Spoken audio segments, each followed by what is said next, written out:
देखो, अब तक मुस्लिम समाज में कहीं भी सियासत में हिस्सेदारी नहीं मिली। 70 साल इस सपा, बसपा, कांग्रेस तीनों को वोट दिया। वोट देने के बाद क्या हुआ कि सच्चर कमेटी सीट चीख कर कह रही है कि मुसलमानों की हालत दलितों से बदतर है। यानी कि शैक्षिक, आर्थिक और सामाजिक तीनों दृष्टि से नीचे गिर चुके हैं। आज इनको आरक्षण की जरूरत है। किसी भी सरकार ने आरक्षण का मुद्दा इनका नहीं उठाया, सिर्फ लॉलीपॉप देने का काम किया।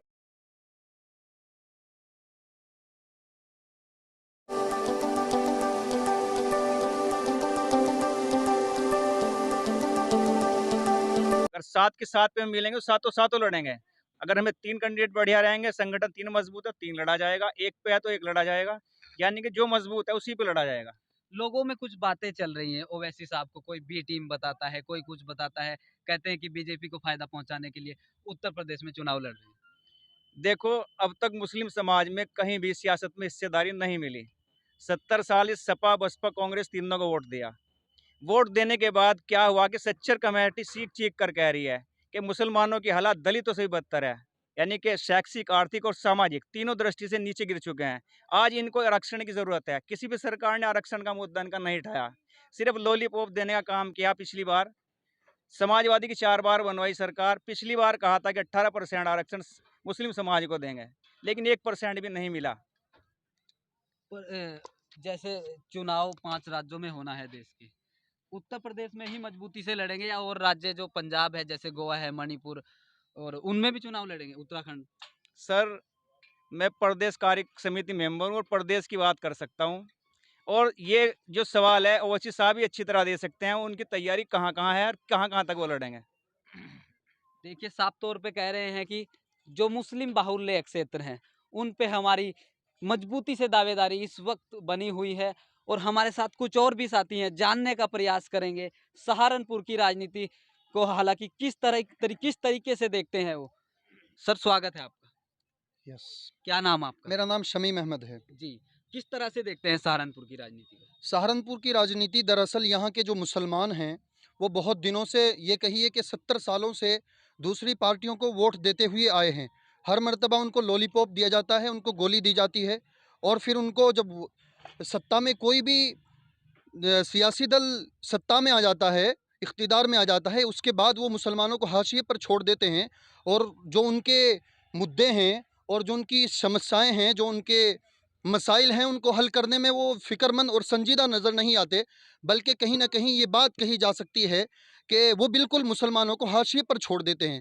इसलिए मेरा मानना है कि मुसलमानों को कुल्ली तौर पर बिल्कुल सभी को भूल करके एक मर्तबा ओवैसी साहब को हाथों को मजबूत करना चाहिए, और ओवैसी साहब के नुमाइंदों को यहाँ से जिता करके ऐवान असम्बली और ऐवान पार्लियामेंट में भेजने का काम करें। फिर सवाल करना कि तुमने हमारे मसाइल का क्या हल किया और तुम हमारे मसाइल को सुलझाने में कितने फ़िक्रमंद रहे। एक मर्तबा तुम देखो ओवैसी साहब के नुमाइंदों को ऐवानों में भेजने का काम करें, फिर इंशाल्लाह आपके मसाइल को मजबूती के साथ सड़क पर और ऐवानों के अंदर उठाया जाएगा।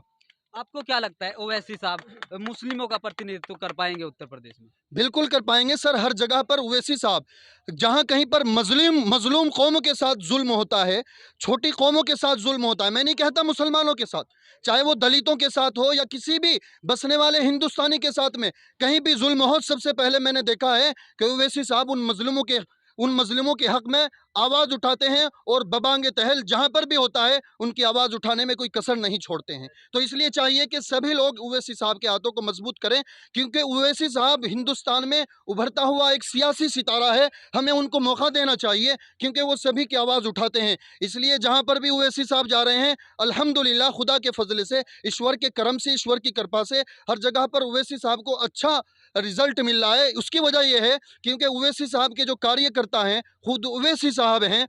जब भी किसी कौम पर या कहीं पर भी कोई जुल्म होता है या कोई भी आपदा आती है, तो मजलिस के कार्यकर्ता दिलो जान से खड़े हो जाते हैं। जैसा कि हमने अभी 10-11 महीने पहले हैदराबाद के अंदर जैसी सूरत हाल पैदा हुई सैलाब की, तो ओवैसी साहब खुद और उनके कार्यकर्ता इतने पानी में लोगों की मदद करते हुए नजर आए। एक साहब ने मुझे कहा कि ये तो पानी में खड़े होकर ओवैसी साहब ने फोटो खिंचवाया है। मैंने कहा आप भी खिंचवाओ ना फोटो खिंचवाने के लिए तो पानी में उतरना पड़ता है, और ठंड ठंड का मौसम था। उस वक्त ओवैसी साहब इतने पानी में खड़े हुए थे, लोगों की मदद करने के लिए उनको खाना पहुंचा रहे थे। और उसके बाद ओवैसी साहब ने वक्त के हुक्मरां केसीआर से भी उनको लोगों को मदद पहुंचाने का काम किया, और खुद भी अपने तरश्ट सालार मिल्लत से लोगों की मदद की है, ये सब ने देखा है। जानते हैं हमारे साथ कुछ युवा भी हैं और युवा युवा क्या उम्मीद रखते हैं ओवैसी साहब से, जानते हैं उन्हीं से। सर स्वागत है आपका। शुक्रिया। क्या नाम है आपका? मेरा नाम मुदस्सिर अली है और MIM सहारनपुर से सनवर साहब के बाद दूसरा नंबर मेरा ही आएगा। 2013 से हम लोग जुड़े हुए हैं। युवाओं की क्या उम्मीद है ओवैसी साहब से उत्तर प्रदेश में? देखिए, युवा की उम्मीद तो ऐसी है कि आप देख सकते हैं कि आपके आजू बाजू ही युवा नजर आएंगे। युवा का क्रेज ऐसा है कि खाली मुस्लिम युवा नहीं है, जो वंचित है, समाज से पिछड़े हुए समाज से हैं, वो किसी भी समाज से है, युवा हर तरीके से साथ है वही साहब के, और वोट देने का भी काम करेगा इंशाल्लाह, साथ देने का भी काम करेगा। इंशाल्लाह। उत्तर प्रदेश में 4.5 साल से जो सरकार चल रही है बीजेपी सरकार, उसमें युवा काफी नाराज दिखाई दे रहे हैं। इस बार किस तरफ जाने वाले हैं? इस बार इंशाल्लाह वैसी साहब की 100 सीटें पे हम चुनाव लड़ रहे हैं। इंशाल्लाह जहां संगठन मजबूत है, चुनाव पूरी तरह लड़ाया जाएगा। और युवा, सबसे पहले युवा ही मांग कर रहा है कि किसी को टिकट दीजिए, और हम वोट देने को तैयार हैं। सहारनपुर में 7 सीटें हैं, कितनी सीटों पर दावेदारी है? देखिए, फिलहाल तो देहात पे तैयारी जोरों शोरों से, और आप देख भी सकते हैं, आप मौजूद हैं इसलिए। और दूसरी बात, हमारी अभी तैयारी चल रही है, देखते हैं, प्रत्याशी ने दो, वक्त है अभी, और इंशाल्लाह जहां होगा हम देखेंगे तो चुनाव भी लड़ाया जाएगा। आपको क्या लगता है ओवैसी साहब मुस्लिमों के रहनुमा बन पाएंगे? नहीं, वैसी साहब दबे कुचले वंचित दलित समाज, ओबीसी समाज, सर्व समाज को साथ लेके चलेंगे। बिल्कुल सर्व समाज की ही बात करते हैं। वैसा वैसे साहब ने कभी, देखिए, अभी आपने देखा होगा, कुछ दिन पहले किसी ने रैली करी, वो अपने समाज को लेकर रहा है। वैसी साहब एक अपने समाज के लेकर बात तो करते हैं, लेकिन हर बात में वो अपने पूरे समाज की बात करते हैं, इंसानियत की बात करते हैं। हमारी रैली जो है ये शोषित वंचित जिस समाज समाज की सम्मेलन ही है। सम्मेलन ये ही पूरी है। यूपी में बड़े जोरों शोरों से ये आवाज उठ रही है। देखिए कोई भी सर्व जो- समाज को साथ लेने की बात कर रहे हैं। जानते हैं बिहार में भी आपने चुनाव लड़ा, 5 सीटें जीती हैं। यहाँ कितनी सीटें जीतने का टारगेट है? देखो, जो बिहार का जो इलाका था उसका नाम था सीमांचल, कोई नहीं जाना था उसको। पटल पर लाने वाले ही सीमांचल का ओवैसी साहब हैं। उन्होंने वहाँ मेहनत की, वहाँ पर ना तो कॉलेज थे, ना स्कूल थे, ना अस्पताल थे, वहाँ बैकवर्ड बना दिया गया था। वहाँ मेहनत की, 19 सीटें लड़े हम, वहाँ पर 5 सीटें जीते। वहाँ बीजेपी नहीं जीती तो बी टीम कहाँ से कोई फायदा रखता है। यहाँ 100 सीटों पर लड़ रहे हैं, कितनी सीटें जीतेंगे?